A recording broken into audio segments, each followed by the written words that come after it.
हम लोग आज पढ़ेंगे नाइट्रोजन परिवार।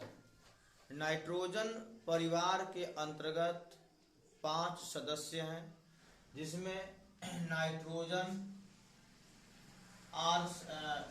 के बाद आता है फास्फोरस, आर्सेनिक, एंटीमनी, बिस्मथ।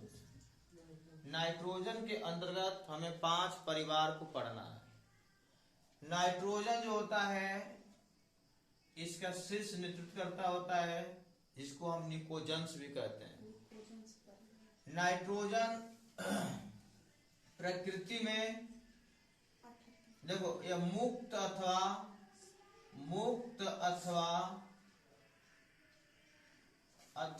संयुक्त, यह दोनों अवस्थाओं पाया जाता है। जो नाइट्रोजन होता है वो मुक्त अथवा संयुक्त दोनों अवस्था में पाया जाता है। बाकी जो होता है ये सभी जो होता है संयुक्त अवस्था में पाया जाता है। याद करना, नाइट्रोजन जो होता है वह मुक्त और संयुक्त, मैंने समझाया था ना मुक्त क्या होता है संयुक्त क्या होता है।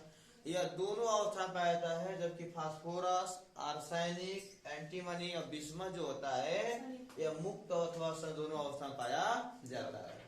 पृथ्वी पर या पृथ्वी के भूपटल पर नाइट्रोजन जो है वह नाइट्रोजन जो होता है वह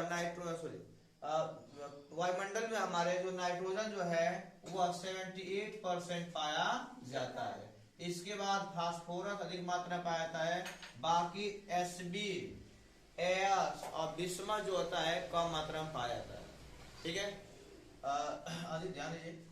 देखा इसमें दो चीज देखो, इसमें बताया गया धातु, अधातु, उपधातु तीनों है। याद रखना। ये बताओ धातु किसे कहते हैं? हाँ, जो इलेक्ट्रॉन लेकर क्या बनाता है, ऋणायन बनाता है, वो क्या है? धातु है। देखो इसमें बात करते हैं कि धातु कौन है। पहले बता दें कि आपको जो आर्सेनिक और बिस्मथ यह है हमारा उपधातु। यह क्या है? उपधातु। याद करना है। एंटीमनी और बिस्मथ क्या है? उपधातु है। नाइट्रोजन फास्फोरस धातु है। और यह बिस्मथ जो होता है एक विशेष प्रकार की दुर्बल धातु होती है। एक विशेष प्रकार की दुर्बल धातु होती है। देखो यहाँ पे मोस्ट इंपोर्टेंट होता है, पूछता है कि निम्न में से कौन उपधातु है। याद करना, आर्सेनिक और एंटीमनी। Sb से क्या होता है? एंटीमनी जो होता है यह उपधातु होता है। बिस्मथ जो होता है विशेष प्रकार की दुर्बल धातु होती है। लेकिन नाइट्रोजन और फास्फोरस क्या होता है? धातु होता है। देखो नाइट्रोजन तो क्या हो गया हमारा गैस हो गया, लेकिन जो फास्फोरस होता है पेपर में आया था, रेलवे के एग्जाम में आया था, ये कौन सी धातुएं हैं जिसे चाकू से काटा जा सकता है? सोडियम और पोटेशियम। ठीक है, ये दो धातुएं हैं जो चाकू से काटी जा सकती है। जब पढ़े होंगे धातुएं प्राय कठोर होती हैं, लेकिन ये अपवाद है। जो फास्फोरस होता है ना वो मोम की तरह कठोर होता है। फास्फोरस होता है वो क्या होता है? मोम की तरह कठोर होता है। तो यहाँ पे नाइट्रोजन परिवार में nitrogen, phosphorus, arsenic, antimony, bismuth. अब बात कर लेते हैं इनकी संयोजकता और ऑक्सीकरण संख्या की। आपको याद होगा किसी की संयोजकता और ऑक्सीकरण संख्या निकालना होता है तो सर्वप्रथम उसका इलेक्ट्रॉनिक विन्यास करते हैं। अब इलेक्ट्रॉनिक विन्यास करेंगे यहाँ पे तो बताइए नाइट्रोजन परमाणु कितना होता है? 7 होता है। 1s2, 2s2, 2p5 अधिक हो जाएगा, 3 कर दीजिए। अब देखो यहाँ पे आप देख रहे हो कि 3 है 2 कितना हो गया? 5। नीचे वाला जो होता है उसे हम कहते हैं आवर्त। किसरे कौन सा आवर्त हो गया? दूसरा आवर्त हो गया। लेकिन जब वर्ग निकालना होगा तो 3 2 क्या करेंगे? ये जोड़ देंगे। क्यों जोड़ेंगे? देखो सेम आवर्त है। 3 2 कितना हो गया? 5। कोई बता सकता है इसका ऑक्सीकरण संख्या कितना होगा और संख्या कितना होगा? अगर 5 आया तो ऑक्सीकरण कितना होगा, संख्या कितना होगा? मैं बताया निकालने के लिए, बोलिए। संख्या 3। हाँ, और 5 गलत बता रहे हैं। ऑक्सीकरण संख्या 3 और संयोजकता 2। कैसे 2 होगा? ये तो आवर्त है ना, डिपेंड करता है बाह्य कक्षा में इलेक्ट्रॉन पे। ध्यान सुनना है, याद कंफ्यूजन क्लियर कर लीजिएगा। कभी भी जब कोई बहुत इंपोर्टेंट है ऑक्सीकरण संख्या संयोजकता, पेपर में ऑब्जेक्टिव क्वेश्चन भी आते हैं, ऐसे निकालने के भी आता है। मान लीजिए ये हो गया आपका ऑक्सीकरण संख्या, मैं दोनों बता रहा हूँ। ऑक्सीकरण संख्या कैसे निकालोगे और संयोजकता कैसे निकालोगे, एक बार ध्यान से समझ लो। ऑक्सीकरण मतलब ऑक्सीडेशन नंबर और संयोजकता मतलब क्या होता है, वैलेंसी होती है। देखो ध्यान देना है, जब किसी तत्व का इलेक्ट्रॉनिक विन्यास करेंगे उसके बाहरी कक्षा में अगर 1 होगा तो ऑक्सीकरण संख्या 1 और संयोजकता भी क्या होगा, 1 होगा।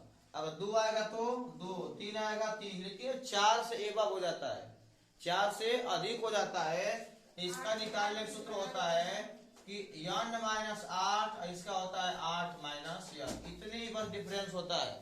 एक होता है n-8 और एक होता है 8 माइनस n होता है। मतलब संयोजकता कभी भी ऋणात्मक नहीं होती है, संयोजकता हमेशा क्या होता है, धनात्मक होता है। देखिए अगर यहाँ पर रखोगे n का मान कितना है, 5 रखिए, कितना मिला, 3 मिला, ये प्लस में आ गया, संयोजकता हो गया। यहाँ रखोगे 5 घटाओ 8, कितना बचा, -3।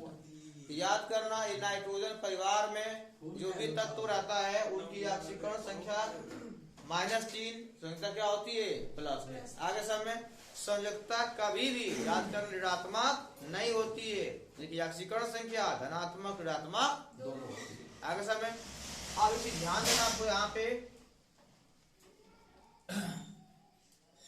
किसी भी तत्व का इलेक्ट्रॉनिक विन्यास करोगे, इसका इलेक्ट्रॉनिक विन्यास होता है NH2 126, मतलब कि बाह्य कक्षा में कितना आएगा, 1 से 6 इलेक्ट्रॉन हो सकता है। क्यों, पी ब्लॉक में तत्वों की संख्या कितनी, सॉरी पी ब्लॉक में इलेक्ट्रॉन कितनी होती है, 6, अधिकतम कितना होता है, 6 से कम हो सकता है लेकिन अधिक नहीं हो सकता है।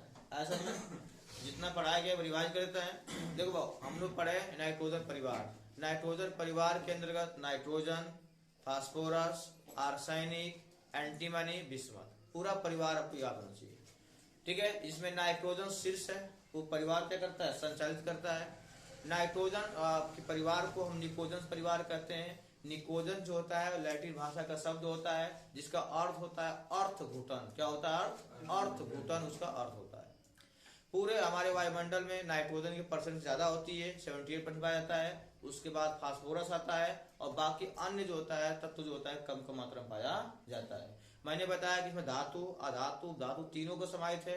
देखो जो धातु किसे कहते हैं, अधातु किसे कहते हैं, बताया गया कि जो ऋणायन बनाता है उसे क्या कहते हैं, अधातु।